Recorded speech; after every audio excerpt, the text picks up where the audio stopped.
Au nom du Père et du Fils et du Saint-Esprit, ainsi soit-il. Bien chers fidèles, ce dimanche, dans l'octave de la fête du Sacré-Cœur, dans lequel nous avons célébré la messe de la fête du Sacré-Cœur même, avec mémoire de ce dimanche dans l'octave, troisième dimanche après la Pentecôte, et ensuite, à la place du dernier évangile, Saint Jean, l'évangile du dimanche, commémoré. Nous avons donc fêté, nous pouvons bien dire, le 250e anniversaire de la fête du Sacré-Cœur, parce que il a été la première fois admis par le pape Clément XIII en 1765, et à 2015, il nous sépare 250 ans. Puis, à la fin, Pie XI l'avait élevé à la fête de première classe avec mémoire. Et en cette fête du Sacré-Cœur, nous avons donc contemplé la bienveillante, la compassion de Dieu, la miséricorde de Dieu qui s'abîme et qui n'est pas à séparer de sa grande et de sa très sévère justice qui reprend, qui menace, qui punit, qui persécute. C'est comme ça que nous avons médité ensemble dans les textes du prophète Jérémie, comme Dieu se prend l'initiative de la déportation de son peuple pour le punir en Babylone, dans le pays des Chaldéens. Et en même temps, il promet qu'il le reportera dans sa terre, purifié, pour lui renouveler le cœur, pour le faire prier dans son nouveau temple avec plus de ferveur et avec plus de louange vers Dieu. Et à la fin même, comme prophétie pour le Nouveau Testament, j'imprimerai dans leurs viscères, dans leurs entrailles, la loi. Donc non plus la loi sculptée dans la pierre, mais imprimée dans le cœur et dans les entrailles, qui figure certainement de la grâce sanctifiante, la vie divine qui nous sera donnée dans le Nouveau Testament, qui sera donnée au nouvel Israël, qui n'est plus donc limité à une race, à 12 tribus, 13 tribus, mais qui représente tout le genre humain, qui est appelé à être incorporé par le baptême en notre Seigneur Jésus-Christ pour recevoir cette vie divine dans le cœur, dans les entrailles, pour recevoir la grâce sanctifiante. De ce grand mystère donc de la miséricorde divine, de la bonté divine qui surpasse et qui est aussi la raison pour la punition divine. Nous la voyons dans toute l'histoire de l'humanité, nous la voyons dans l'histoire du peuple élu, nous l'avons à peine vu dans l'épisode de sa déportation. Nous la voyons, nous la verrons à la fin des temps, nous la verrons parce que nous verrons que les ennemis de Jésus-Christ qui encore aujourd'hui persécutent Jésus-Christ, son Église, qui ont obtenu la création d'une contre-Église, l'Église conciliaire, qui ont coupé la tête aux souverains chrétiens catholiques dans tout le monde, qui depuis 2 siècles continuent la révolution antichrétienne dans cette Europe, qui sont en train de étrangler économiquement toute l'économie mondiale. Eh bien, ces ennemis-là, à la fin des temps, ils seront convertis. À la fin des temps, ce seront eux, peut-être à la grande surprise des soi-disant catholiques, qui confesseront Jésus-Christ, qui confesseront son règne social. Le grand mystère de la providence divine qui, dans sa toute-puissance, convertit aussi les pécheurs et ses ennemis les plus endurcis, et c'est endurci. Et c'est comme ça que nous voyons un autre signe des temps dans le communiqué du patriarcat russe du 5 juin 2015. Alors, qui parle le patriarcat russe, parle le président de la commission pour la famille, la maternité l'enfant, le très révérend père Dimitri Smirnov, mais il s'agit bien de hérétiques et de schismatiques, par le département, le métropolite Hilarion, qui est responsable pour les relations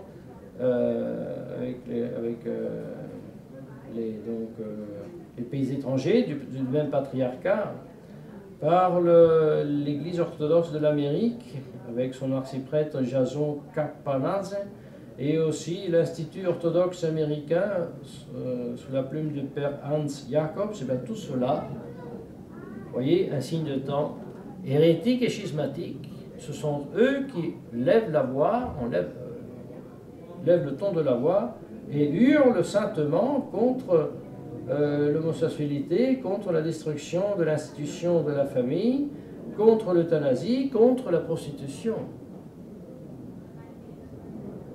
Tandis que le catéchisme, soi-disant catholique, sur une page, il dit que ça ne va pas bien l'homosexualité. Puis vous tournez la page, les pauvres, c'est une maladie, ça va bien quand même. L'archevêque d'Irlande, moi je suis contre, mais si vous votez pour, ça va bien. Le Bergoglio, ça va pas bien, mais moi je condamne personne.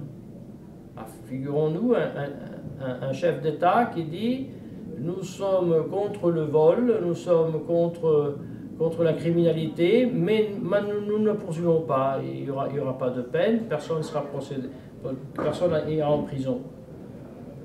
Ça c'est même plus, non pas seulement ce n'est pas chrétien, c'est même pas naturel. Alors vous voyez, il y a une spécificité de ce communiqué du patriarcat de la Russie du 5 juin 2015, dans lequel il s'adresse aux églises protestantes, avec lesquelles elle interrompt toutes sortes de relations diplomatiques et aussi de dialogue. Ils disent ça ne sert plus. Mais voyez, il y a un message, dans ce message qui n'est pas écrit. On s'adresse aux églises protestantes. Eux, ils s'adressent à ces églises protestantes. Ils interrompent le dialogue écuménique parce que, selon leur dire, ces églises protestantes ont abandonné le terrain même du christianisme. Il s'agit là donc de la France qui permet les mariages gays, l'Écosse qui a permis des soi-disant prêtres gays, l'Église épiscopale des États-Unis qui déjà en 2003 avait admis un évêque entre guillemets homosexuel, l'Église luthérienne de la Suède qui déjà en 2005 avait donc permis les unions gays. Toutes ces églises-là, maintenant, donc après avoir été ammonies par l'Église, par le patriarcat de Moscou, maintenant reçoivent la rupture diplomatique et de dialogue. Mais voyez, quand ce communiqué parle de ces églises protestantes qui, embrassant l'homosexualité, préparent les fidèles à embrasser l'Antéchrist. Quand ils disent que le futur de tout cela, c'est simplement éclaire le feu de la géhenne. Quand ils disent que donc l'Église russe confirme la ferme position de la Sainte Écriture qui, à plus reprises, condamne l'homosexualité, eh bien, cette aussi négation et clôture du dialogue écuménique, si on lit entre les lignes, on se rend bien compte que ceux qui sont les vrais destinataires de ce communiqué du 5 juin 2015 ne sont pas tellement l'Église protestante ici nommée, quand l'Église protestisante par excellence, la nouvelle Église conciliaire. Donc l'Église, cette autre Église qui s'est séparée du corps visible de l'Église catholique et qui a maintenant pour chef Bergoglio et qui promeut depuis le Concile ce dialogue écuménique. Alors certainement, il faut être très prudent ne pas oublier qu'il s'agit ici, dans ce communiqué de Moscou, d'hérétiques et de schismatiques qui parlent, mais nous touchons comme avec les mains ce que nous semblait observer depuis longtemps, que l'hérésie et le schisme des orientaux est moins loin de notre Seigneur Jésus-Christ que non l'Église conciliaire moderne issue du Concile Vatican II. Parce qu'une telle condamnation de l'homosexualité et du vice contre nature, on ne l'entend pas de cette nouvelle Église. Et aussi de l'euthanasie, et aussi de l'abort. Et s'il y a une voix contre, il y a tout de suite la contre-voix à moitié pour. Exemple, dans les années 70, la conférence épiscopale autrichienne qui a fait une grande journée contre l'abort, avec des tracts bien faits pour la vie, contre l'abort. Ensuite, tout petit, en bas, il est écrit, mais jusqu'au 3e mois, on peut, pour des raisons hygiéniques, etc., procéder à l'abort. Et comme ça, le catéchisme, soi-disant catéchisme catholique de l'Église conciliaire, non, ça va pas bien, l'homosexualité c'est un vice, c'est contraire à la nature, vous tournez la page, les pauvres c'est une maladie, ça va bien quand même. L'autre archevêque de l'Irlande, oh, nous sommes contraires, bien sûr, mais vous pouvez voter ce que vous voulez. Oui, mais c'est pas ça. Non seulement c'est pas ça le catholicisme, c'est pas ça le christianisme, et c'est même contre le bon sens, cette attitude. Une vraie attitude antichristique, ils ont raison.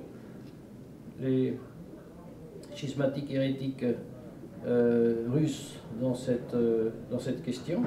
Et alors nous cueillons ça comme un signe des temps. Et nous ajoutons donc qu'il est très important de ne pas s'enorgueillir de la vérité que, sans mérite, on possède, et de la propager avec charité, pour ne pas être aveuglé comme ces pharisiens qu'aujourd'hui, dans l'évangile du 3e dimanche après la Pentecôte, s'indignent que Jésus-Christ mange avec les publicains et avec les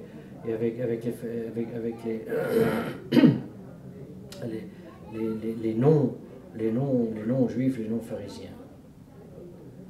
Et on nous explique justement que le pharisien s'indigne avec hargne, avec malice, avec méchanceté, tandis que le chrétien, le catholique, qui vit de la charité, qui vit du cœur transpercé de notre Seigneur Jésus-Christ, il s'indigne aussi, il punit aussi, même il persécute,